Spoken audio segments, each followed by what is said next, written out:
And we continue with that discussion theme about the end of Child Protection Week, how we did as a country. We speak to Director of Programs at Save the Children South Africa, Gugu Xaba. Thank you so much for speaking to us, Ms. Xaba. I know you spoke to my colleague earlier on, and you may have even spoken about this, the issue of high teenage pregnancies and obviously the issue of abuse. So Save the Children believes that every child deserves a future. In South Africa and around the world, we work every day, you say, to give children a healthy start. So what programs are you undertaking, particularly around the high prevalence of child abuse and the lack of bodily integrity for young children in South Africa, especially the girl child? Okay. Thank you very much, Tsepiso, for the question. Save the Children currently is providing a program where parents and children, including community leaders, are being taught on how they should teach a child on sexuality. And by sexuality, we mean how a child should understand their own body, the changes that happen on the body, and why the changes happen, and how the child should respond to the changes as they happen. To the fact that at some point, boys will be admiring and they will be making advances, wanting to touch the breasts that are growing. How is the child supposed to respond to that? So that we can be able to get a girl child to understand and protect herself and, you know, the lovely body that she has. But at the same time, even boys are being taught on understanding their own bodies and how to respond as there is hormonal changes, so that there's no advancement into sex even before it is time. So that is what Save the Children is doing. The most important thing that I want to stress is that parents need to be involved in teaching their children, so that when any advances are happening, whether it's abuse or it's a boy of the same age, the child is free to tell the parent, and we can be able to intervene before there is early sex that leads to early pregnancies.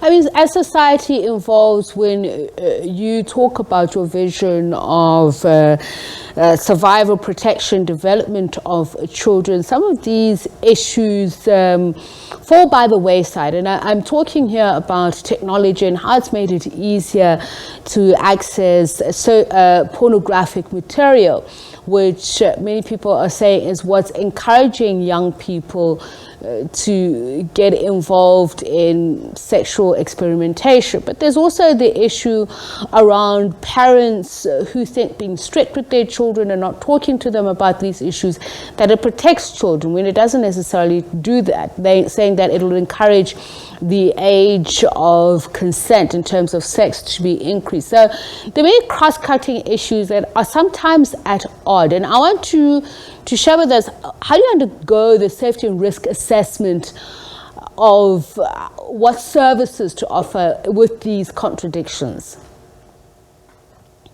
Okay, thank you very much for the question, Tsepiso. Tsepiso, look, there's a lot that is involved when we are bringing up children. Let's take the issue of media, for instance, or the use of cell phones that may lead children to being exposed to one material that they are not supposed to be exposed to, including the fact that there are pop-up messages that they may click on that may even lead them to abuse online. Now, it starts at the point of making sure that we are building trusting relationships with children. And we are teaching them the value of their own selves, the value of the material that they look at, and how it improves their learning. Earlier on, we were talking to children who indicate clearly that some of the material is not material that they should see, but they find themselves being exposed to it because of peer pressure or because of the fact that it's available because they are online. So all those things need to be guided by parents. And then we also have systems, control systems like apps that will block a child from accessing a certain type of material. So parents need to know about that so that they can be able to guide their children. And again, we are also saying, yes, gadgets need to be used for education, but we need to control the exposure using the apps and also making sure that they are given to children when need be, and they are not given to children when they are in school, for instance.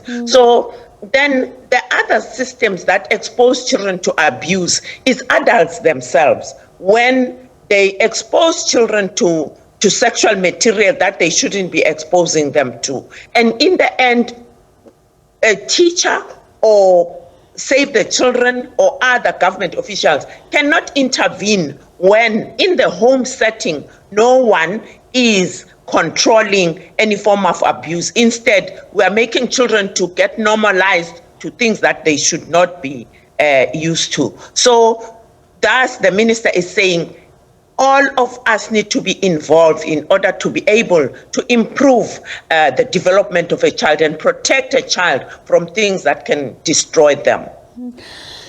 So to make matters even more complicated, so beyond the absentee parenting, we've seen particularly with COVID-19 many more children who are orphaned.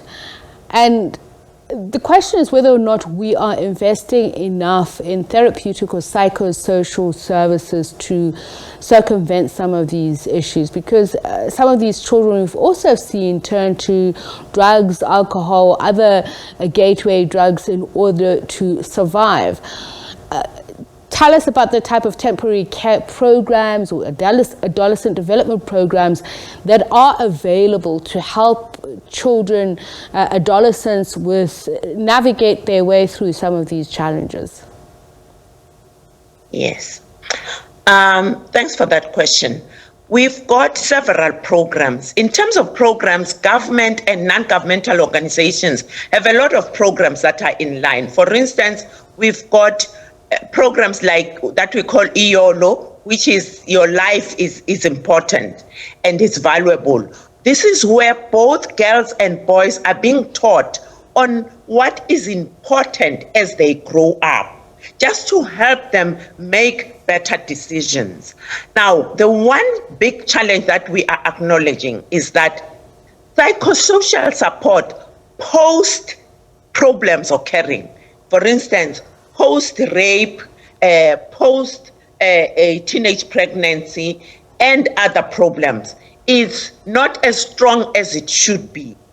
And now it means government and non-governmental organizations need to strengthen the area of psychosocial support. Right now, if you are not in a medical aid, you cannot access a psychologist.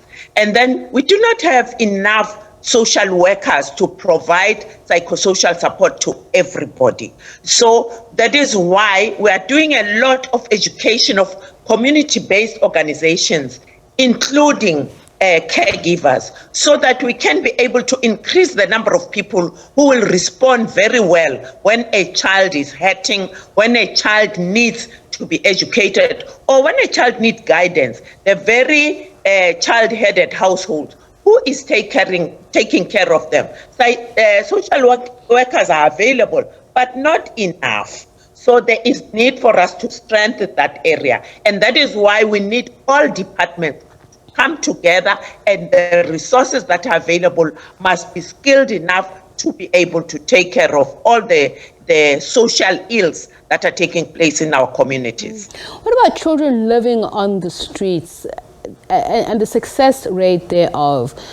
We were just speaking a moment ago about drug abuse, and a lot of people tend to see them as throwaway cases because of that. But some of them, if you've you speak to them, and we've done that several times here on SABC programs, they see that as a means of survival, not only just against the elements, it being winter now, but just the difficulty of the challenges that they face day to day living on the streets.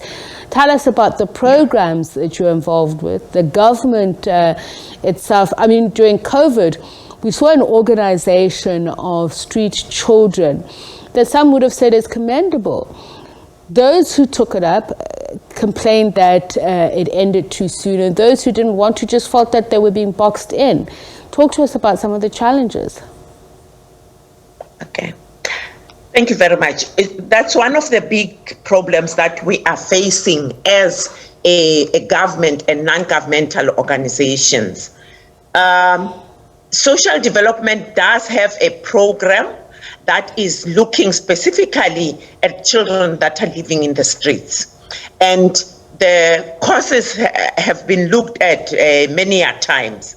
And the one thing that is a challenge is that we've got foster homes, but they're not enough where those children can be placed.